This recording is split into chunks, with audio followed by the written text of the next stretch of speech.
Okay, so we'll start with the lecture now for Unit 1.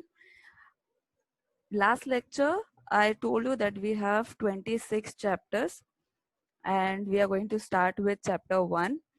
Before I start with this unit and this chapter, just few instructions to you all. See, in between lectures, you can post your queries if you have any doubt regarding any topic which we are studying. You can put it in the chat box. After the 40 minutes lecture which I am going to take, you are allowed, you are free to unmute yourself and you can ask me one-to-one question. Or else, if you feel shy that you can't ask me by unmuting yourself, you can just put it in the chat box. I'll read out the questions from there and I'll answer you. Okay? So now the first 40 minutes I'm going to take your lecture. It is going to be recorded also. It is already started now. And I'll be uploading this all recordings of these chapters in my YouTube channel. I'll be sharing the link with you all. As soon as I'll complete the chapters, I'll be sharing the contents also, e-contents. It will be proper notes given to you. You can sit and study at your home. Now, once I'll complete any chapter, next lecture, I'll be first having a quiz kind of thing for that chapter. And you have to perform that quiz, you have to submit the quiz, and I'll be evaluating and I'll be submitting the score to you. Okay. So now we are going to start with your chapter 1, that is Understanding Java EE. Now EE stands for Enterprise Edition.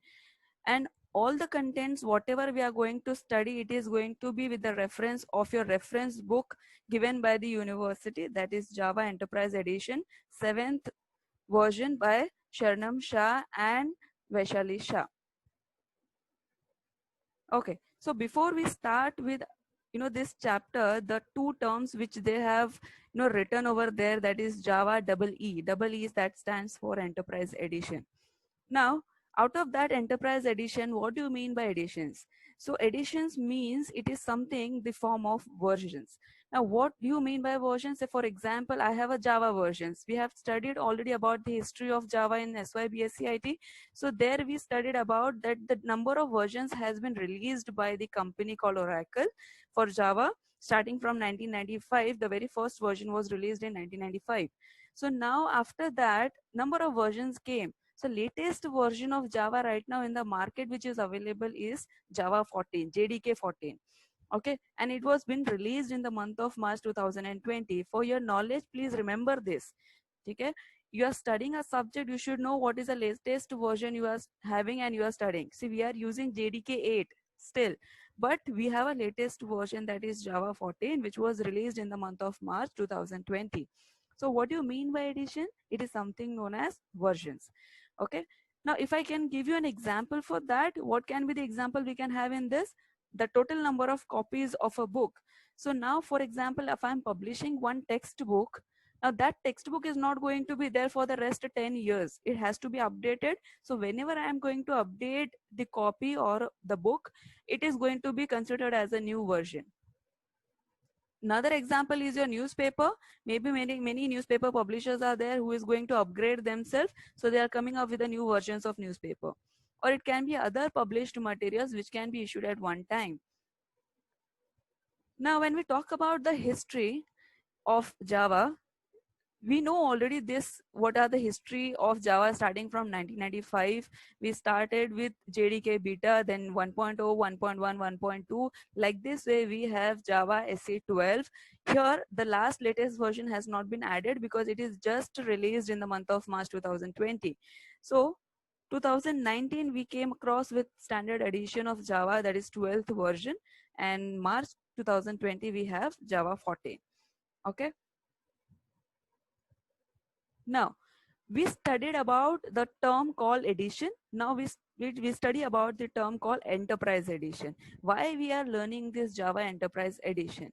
So in coming slides, you are going to study about the types of editions. Okay, so we have three types of editions. One is standard edition, one is micro edition, and one is enterprise edition. Now, whenever you talk about the standard editions, so what do you mean by standard editions? When I say that it is a programming language, Java is a programming language, I'm just using to have some desktop application, that is something known as what? Standard editions. Now, why we are having the enterprise edition? Enterprise edition is an extension of your standard edition. Or in a very simpler way, if I can tell you, your enterprise Java subject is an enterprise edition of your core Java. Okay, so core Java was a standard edition which was allowing you to have some basic concepts and basic applications to be developed using that platform. And if I wanted to have some bigger application, bigger web application, complex application, I can just extend it and I can use the enterprise editions. Okay, so now the enterprise edition is an extended version of your standard edition. Why it is an extended version? Because it consisting a set of specifications which was maybe not present in your standard editions. It was extending your Java standard edition, which I told you, with specifications for enterprise features. What does it mean? You can have a complex application, you can have an enterprise application. For creating that, you need a number of features. Now, what kind of features you require? You require a distributed computing, you need a web services. So that all been provided in your enterprise edition. These all specifications has been provided in this particular edition, in this particular version. So that's why it is said that standard edition was not having all the specification. It was been extended and it is been known as something called as enterprise edition. Now we have a term called J2EE. I don't know whether I have informed to you or told you about this in SY BSc IT, but generally I teach in core Java also. What does it mean, J2EE? J stands for Java. EE, we know that it is stands for Enterprise Edition. 2 stands for second version. So what we can say that your Enterprise Edition was being introduced in your second version of Java. There was a standard edition existing, but in the second version of Java, when we came across that the Java can be used for a greater applications, bigger applications, so the company has also introduced another version, another edition of Java, which was known as Enterprise Edition. So that's why it has been written as J2EE. It says that Enterprise Edition was been introduced in your second version of Java. Okay. Now, J2EE is a platform independent, but obvious when we say that Java is your platform independent language. So J2EE automatically becomes your platform independent technology. Okay. So J2EE platform consisting of various things. It consisting of set of many new services, many new features, APIs, protocols, which is going to help us to have the functionality to develop the web-based applications, the complex web-based application. So this was not been getting from the standard edition. There are number of APIs, there are number of features available in standard edition. Nowhere it is, lesser than your enterprise edition. But the purpose of developing the applications differs in both enterprise and standard editions. So your J2EE providing number of things more than the standard editions. That's why we can use it for the more complex applications. Now, I'll just go with the history of your J2EE. So your J2EE, as I already told you, it was being introduced in your second version of Java. That's why it is written over here, J2EE 1.2. And it was been introduced in 1999. You can see J2EE was introduced. 1.3 version was introduced in 2001, 2003. Like that way, when we came across with the fifth version, which was introduced in the year 2006, it was been renamed as Java EE 5. Now it was no more been called as J2EE. J2EE was only been called till it was reaching to 1.4th version. So Java EE 5, Java EE 6. Now the latest one is Java EE 8, but we are studying Java EE 7 in your syllabus. As I already told you about the editions types, so we have 3 Java editions. So that is first one is your standard editions, second is enterprise edition, third one is your micro edition. Now we'll see one by one what exactly all these editions means and how they have the applications. We are going to start with the very first, that is what your Java standard edition. Now, the very first statement, what exactly it is saying, that it is the most important edition because it was the one which was started with your Java. Java has actually started with this edition. So it is very important. It is a base. You cannot study enterprise Java if you don't have the basics of core Java. That is actually, I can give you an example for this.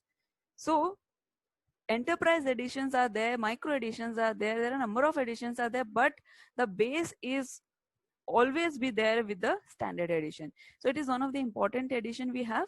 So when we people talk about, the term called Java, they usually refer to this edition. When I say that Java, a programming language, I'm going to use it, we are referring to basically to the standard edition. Okay. Now this edition is whole and soul meant to run on desktop machines and servers and embedded version.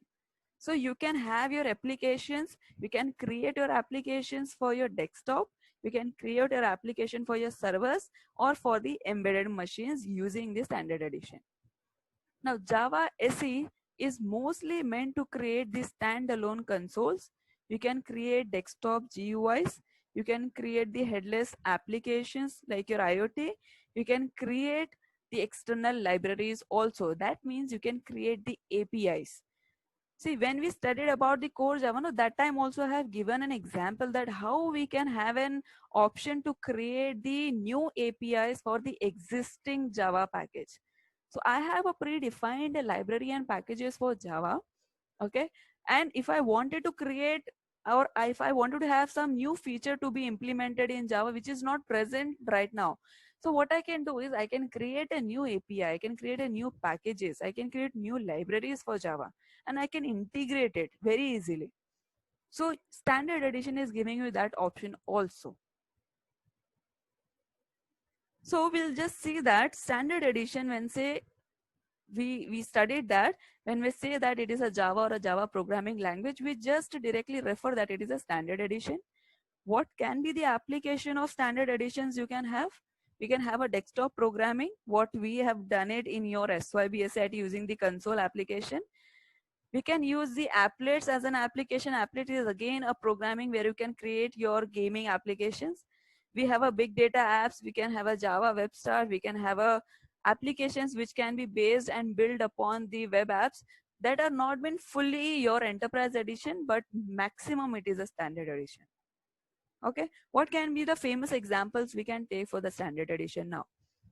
Minecraft Client, it is a gaming application which has been created using your Java standard edition. You can have the Eclipse, NetBeans. These are all the platform which you are going to use it in your TY BSc IT for executing your programs, for creating your applications. So that is all been created with using the standard edition. Hadoop, this is a cloud platform, and ANTLR, this is something like you can use again, create using the standard edition. Now ANTLR, nothing but it is something you have an option to create the compiler interpreter for any programming language using standard edition of Java. Now, when we talk about the second edition, that is what your Java ME, that is micro edition. So what they're saying over here, when there was no era of iOS and Android, Java ME used to be happen and used to be created, used to be, create a platform for the feature phone and early smartphones. We can create number of games, we can create number of basic applications using this Java ME technology. Now after the iOS and Android came into the picture, now Java ME is no more been considered and been used for the applications of your mobile phone. Nowadays it is not playing a major role anywhere, so it is something like been deprecated, or it is not been used much in your for creating your applications, because iOS and Android has already overtaken it. Now, again, Java ME is something which is going to run on your small devices. It can be your smartphones, it can be your tablets. You can create, the basic applications. What can be the application we can have? Cell phone apps, embedded apps, printers. The famous example, you can have it over here, like you can create an application for BlackBerry, for Android, for Amazon Kindle. You can have Sony Ericsson phones. For these purposes you can use the ME, but right now it is not been using that much, because we have other editions in the market, another iOS and Android who are actually using all these things. And third, which is important one, because you are going to whole and soul studying these things in your whole syllabus in all 26 chapters, that is Java Enterprise Edition. So standard edition, some or the other way we have studied in your SY. ME we are not studying because it is nowhere now, using into the market. We are going to study about the Enterprise Edition. Now the Enterprise Edition, we know that it is built upon your Standard Edition because it is an extension of Standard Edition. It requires the Java SE should be installed in your machine. Then only it is going to support you. It adds lots of APIs in a lot of categories. So the categories or the APIs which is already there in SE is going to be taken by the Enterprise Edition, as well as the more extra libraries and APIs are being created for Enterprise Edition. So nowhere we are skipping any type of APIs from SE, but we are adding number of APIs to your EE. Now Java EE application usually run inside your JVM application servers. Now, if I consider that in SY, JVM Java Virtual Machine, the very first topic in your first chapter we have studied, and I hope that people know about it. Okay, but still, if you don't know, we can just go with a brief, introduction of this JVM. What JVM is all about, Java Virtual Machine, it is something we known as what? Abstract machine. Now we just have to understand over here one thing. As we say that Java is a platform independent language, what does it mean? It all happens because of one, major role which has been played by the JVM machine, that is Java Virtual Machine. It is something being present inside your Java. I I used to tell you that what JVM is nothing but it is like a package or a library which is running, uh, behind the scenes in your Java. So whenever you execute any program, your JVM is also getting executed. That is been, coming in the form of library or a package. So that is an hidden, machine present inside your edition in your, Java package when you install JDK. So that development kit is also consisting one of the virtual machine which is going to help me for some reason. So now platform independence means what? When I write a Java code that is being stored with the help of .java, okay, and after that,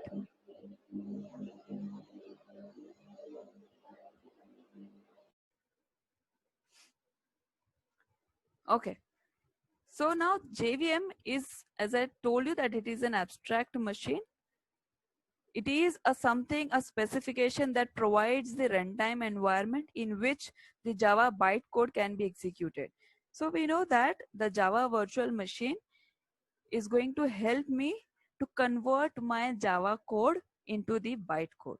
So when I execute my .java file, first of all, it is going to be converted by your compiler to your .class file, and that class file has been considered as your bytecode. And now the bytecode can be read by your JVM machine, and that JVM machine can be present in multiple platforms, like in your Mac, in your Windows, anywhere. So that JVM is going to present in your multiple platform, which is going to help to execute that bytecode easily. Okay. So now JVM is the one that actually calls the main method which is present inside your Java code. So you have to understand this. The JVM which is present inside your development kit is responsible to execute your main method. And we know that the main is one of the thread which is present in your Java, from where the actual execution is going to start of your Java code. Now, Java applications are called WORA. That is something we known as write once, run anywhere. Okay, there's a diagram given over here. And if I'll say that Java code, that is .java file, has been created and now it is been compiled. It has been converted to your bytecode into .class file after compilation, and that bytecode is being executed by your Java virtual machine into the different platforms. So now what we can say, Java EE, that Java which is running on application servers. What are the applications we can have for Java EE? That is JSF, JSP, EJB, Hibernate. You don't have to worry about all these terms because this is a single chapters you have in your enterprise Java. So we are going to look into the detail what this JSF, JSP, EJB, Hibernate is all about, servlets. Okay. Now what will be the example? The giant applications which is already there in your life is been created using the enterprise editions. Okay. So J2EE, that is Java 2 second version platform enterprise edition. Now it has a much larger usage of Java. For example, it can be used to develop a web services. You can develop a networking. You can have a server side scripting. You can have the various web-based applications using the enterprise version of Java. It is also been used. It has many components of J2SE. I told you that it is an extension. So many components from standard edition, it has been taken into your enterprise edition along with the very new features like your servlets, Java Beans, Java Message Services. What these three terms are known as that we are going to see in the further slides. And it is whole and soul adding a new functionality to the language.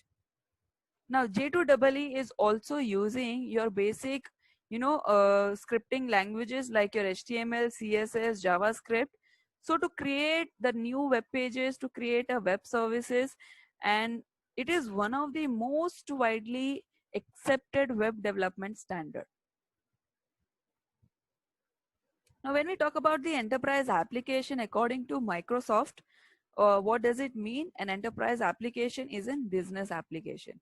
Now, when we talk about the business application, it's nothing but the application which is going to, a big application, complex application, which is going to scale in future. Scale means what? If I have 100 users in my applications, maybe in future I'm going to have a 1000, users in my application. So I should have a scope of scalability. It is going to be distributed application. It can be used for a mission critical applications. So this is something according to Microsoft said that enterprise application is nothing but a business application. Okay. The very important question in your chapter, that is architecture of enterprise application. So when we say that the architecture about the enterprise application, we have to understand that every application is going to have an architecture. Now, what type of architecture that application is following, that we have to understand. So if you know that we have, tier architectures, 3-tier architecture, 1-tier architecture, 2-tier architecture, n-tier architecture. So your enterprise application is having a 4-tier architecture. Okay, it is not 1-tier, 2-tier, 3-tier, but when we say that n-tier architecture, so n means any number of value you can take, and you can have the number of layers in your architecture. So here I am having 4-tier architecture in your enterprise application. Now that tier means what? It is something mean also known as layer. How many layers you have in your application, enterprise application? So I have 4 layers. So what are these layers? First layer is your client tier, or you can say client layer. You have a web tier, you have a business tier, you have a EIS tier. Okay. So now when we talk about the application, enterprise edition application, I have the very first thing you can see over here under the application one. I have application client, I have enterprise beans, I have a database. Now, when you talk about the client layer, it is whole and soul going to run into your client machine. And for running into your client machine, what all thing is required? We need some web pages which is going to be shown to the client that can be built upon using the dynamic HTML pages or a JSP pages. You can use HTML and JSP for creating the web pages for a client through which the client is going to communicate with your server. Second and third is what your web tier and business tier, which comes under your J2EE server machine. And here also JSP and enterprise bin is going to work together. Now JSP is working for a server side applications. Here the JSP and enterprise bin is going to work together for your enterprise bin. And third is what your database server machine, which is coming for the fourth layer, that is EIS. And it is completely going to work with your database. So you have to remember this architecture. It is very important as per your chapter. Now we'll see one by one all the layers. What does it mean? Client tier, which is going to run completely on your client machine. Web tier, which is going to run on your Java Enterprise Edition server. Again, the business tier is going to run on your Java Enterprise Edition server. Now, Enterprise Information System, that is your EIS tier or a layer, is going to run on EIS server, that is nothing but your database. Okay. So now what all challenges we are going to have of your enterprise application development? The very first thing is that programming productivity. Now, what does it mean?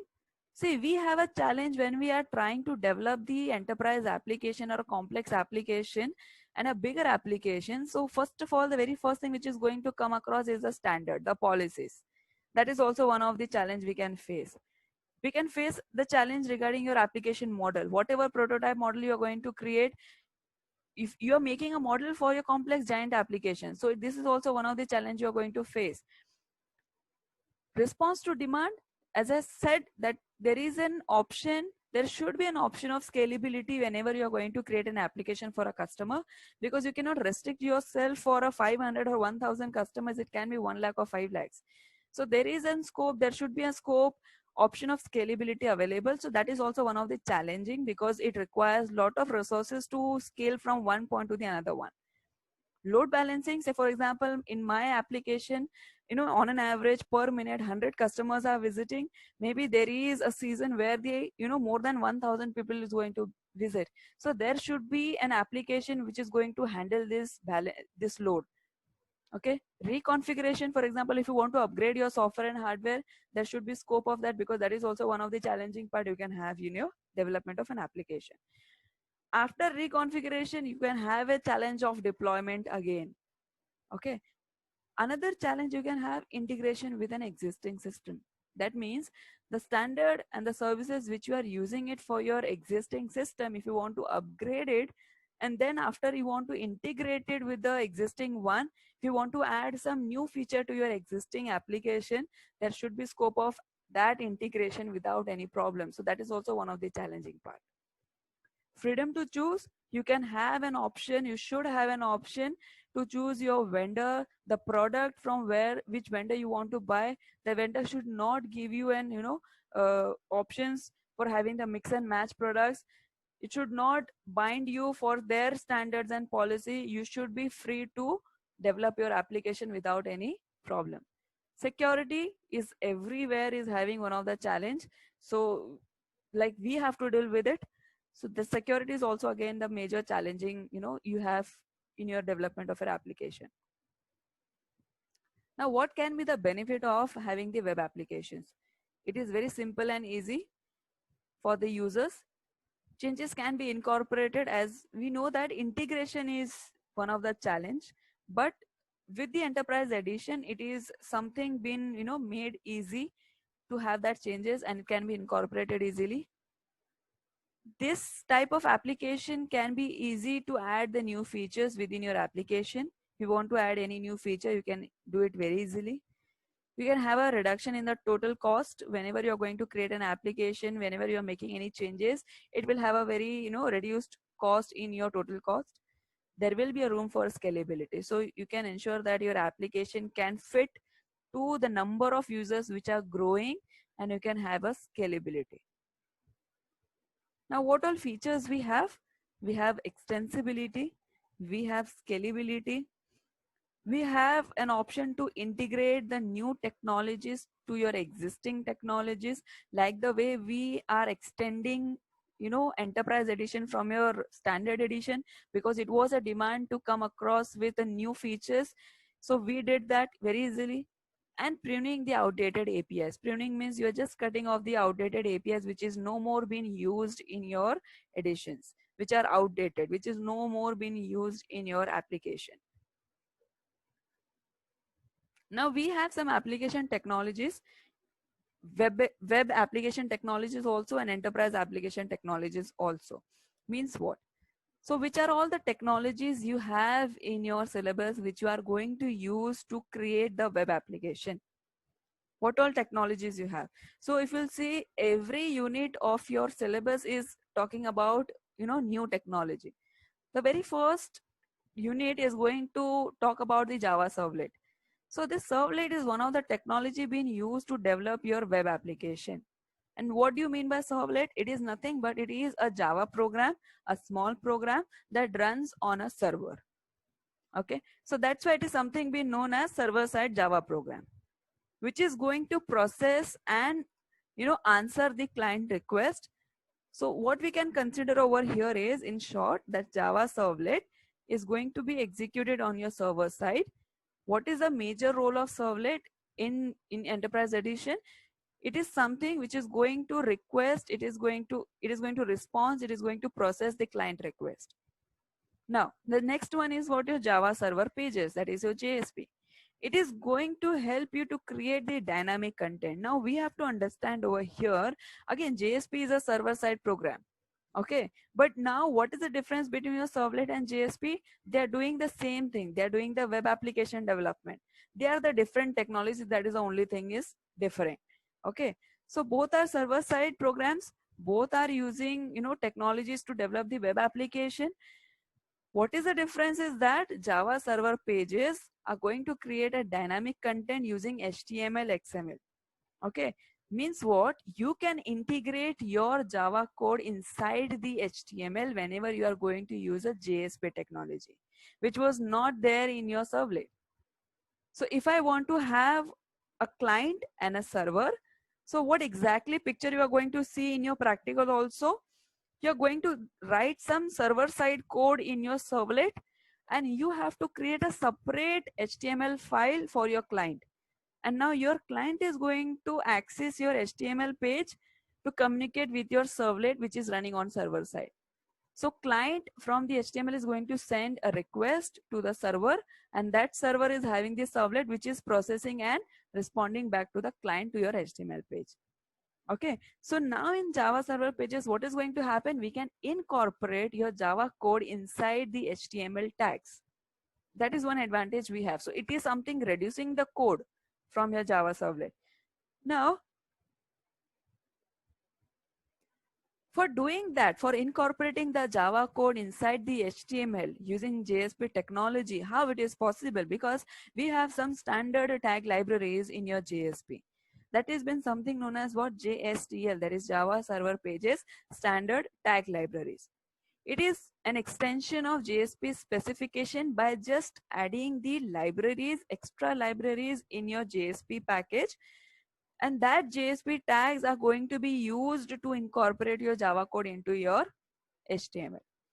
The way we have HTML tags, we also have a JSP tags. And inside that tags, you can easily write your Java code.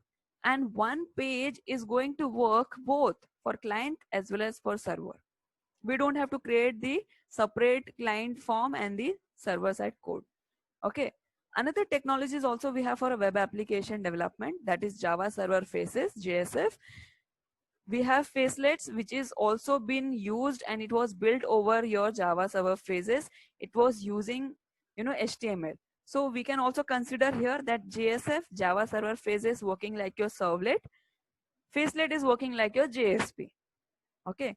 So these are the technologies you can have for web application.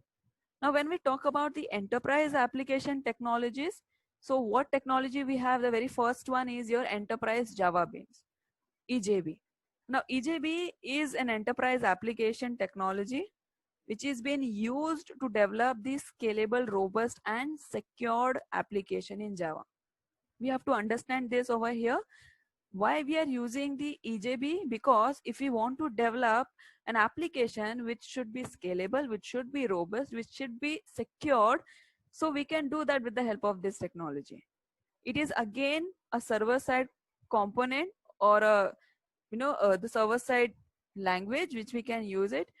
It is using the client server model, from where you can request to the client and the response can be made from the server.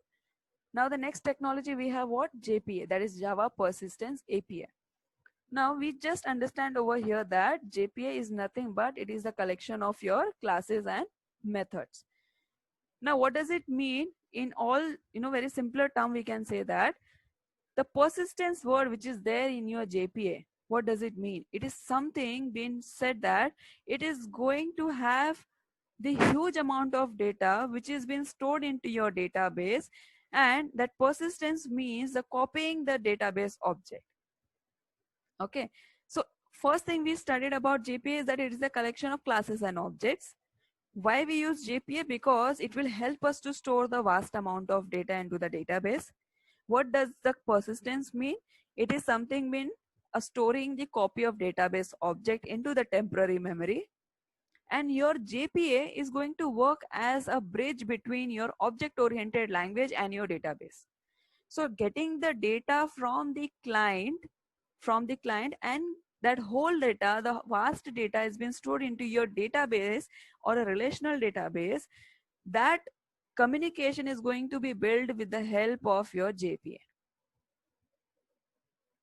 Okay, next technology is what? Your Java Transaction API, that is JTA. Why it is being used? It is being used in your database. Whenever we are going to have a transactions with your database, we have a term called commit and rollback, which you have studied in your DBMS subject. What do you mean by commit and rollback? We all know that in database. So for performing such operations, we have an technologies, that is Java Transaction API, or we can say it is an library which is present in your Java, which is going to help you to have this reading and writing option. Next is what? Your Java Message Service. It is going to allow the Enterprise Edition application to create, to send, receive, read the messages. It is going to have a communication between your software components and the applications. Okay. The next one is your Java Enterprise Edition connector architecture. Now, why we are using the Java Enterprise Edition connector?